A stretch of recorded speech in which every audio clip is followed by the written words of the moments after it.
मनुष्य का आत्मविश्वास क्यों कम होने लगता है? यह एक ऐसा प्रश्न है जो अक्सर हमें अंदर से झकझोर देता है। इसका सबसे सीधा और सबसे दर्दनाक जवाब यही है कि जब हम खुद को दूसरों की तुलना में छोटा समझने लगते हैं, तभी आत्मविश्वास का महल ढाने लगता है। यह तुलना अक्सर एक मीठा जहर होती है जो धीरे धीरे हमारी आंतरिक शक्ति को नष्ट कर देती है।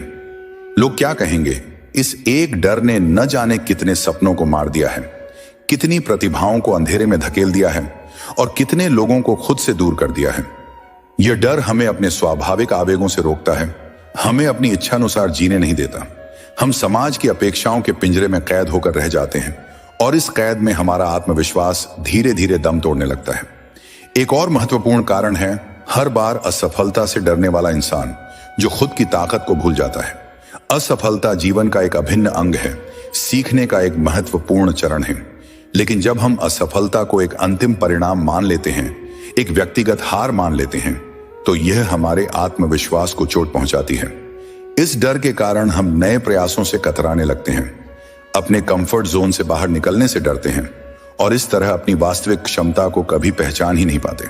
हम भूल जाते हैं कि हर असफलता एक नया अवसर लेकर आती है, एक नया पाठ सिखाती है और हमें मजबूत बनाती है। यह कटु सत्य है कि जो खुद पर भरोसा नहीं करता, वो दुनिया में कभी भरोसे के लायक नहीं बन पाता। आत्मविश्वास का अभाव हमें दूसरों पर अत्यधिक निर्भर बना देता है। हम दूसरों की वैलिडेशन के मोहताज हो जाते हैं और जब यह वैलिडेशन नहीं मिलती तो हमारी आंतरिक शक्ति और भी क्षीण हो जाती है। जब हम खुद पर विश्वास नहीं करते तो दूसरे भी हम पर विश्वास करना मुश्किल पाते हैं। यह एक दुष्चक्र बन जाता है जहां आत्मविश्वास की कमी और दूसरों के भरोसे का अभाव एक दूसरे को पुष्ट करते रहते हैं। तो फिर समाधान क्या है? इसका उत्तर आपकी ही पंक्तियों में छिपा है। दूसरों की उम्मीदों पर नहीं, अपनी सच्चाई पर जियो। आत्मविश्वास कभी नहीं डगमगाएगा। हमें समाज द्वारा थोपी गई भूमिकाओं और अपेक्षाओं से मुक्त होना होगा। अपनी मौलिकता को स्वीकार करना होगा, अपनी कमजोरियों और शक्तियों को समान रूप से अपनाना होगा। जब हम अपनी वास्तविक पहचान में जीते हैं तो हमें किसी और से अनुमोदन की आवश्यकता नहीं होती। हमारी आंतरिक सच्चाई ही हमारा सबसे बड़ा सहारा बन जाती है। सबसे महत्वपूर्ण बात, जिस दिन तुमने खुद को अपना सबसे अच्छा दोस्त बना लिया, उसी दिन आत्मविश्वास लौट आएगा।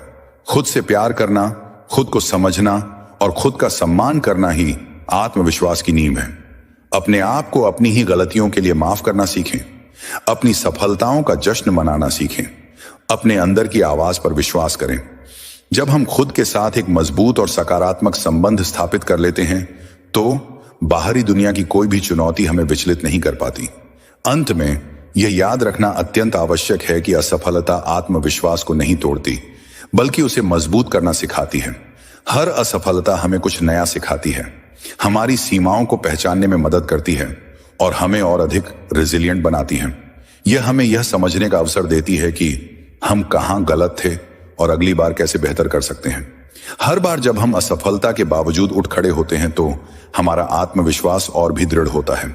यह हमें सिखाती है कि गिरना कोई अंत नहीं, बल्कि एक नया पड़ाव है, एक नई शुरुआत है। आत्मविश्वास का असली मतलब यह नहीं कि हम कभी गिरेंगे नहीं, बल्कि यह है कि हम हर बार गिरने के बाद उठने की हिम्मत रखेंगे। तो दोस्तों, आपने आपका कीमती टाइम निकालकर इस वीडियो को देखने के लिए मैं दिल से धन्यवाद करता हूं। और हाँ दोस्तों, आपको ये वीडियो कैसे लगी ये कमेंट करके जरूर बताना और लाइक करना ना भूलना। आपका एक लाइक ही हमारा मोटिवेशन को बढ़ाता है। और हाँ दोस्तों, इस चैनल को सब्सक्राइब नहीं किया होगा तो कर देना। हम ऐसे ही नई नई बातें सीखते रहेंगे। बोलो जय श्री कृष्ण।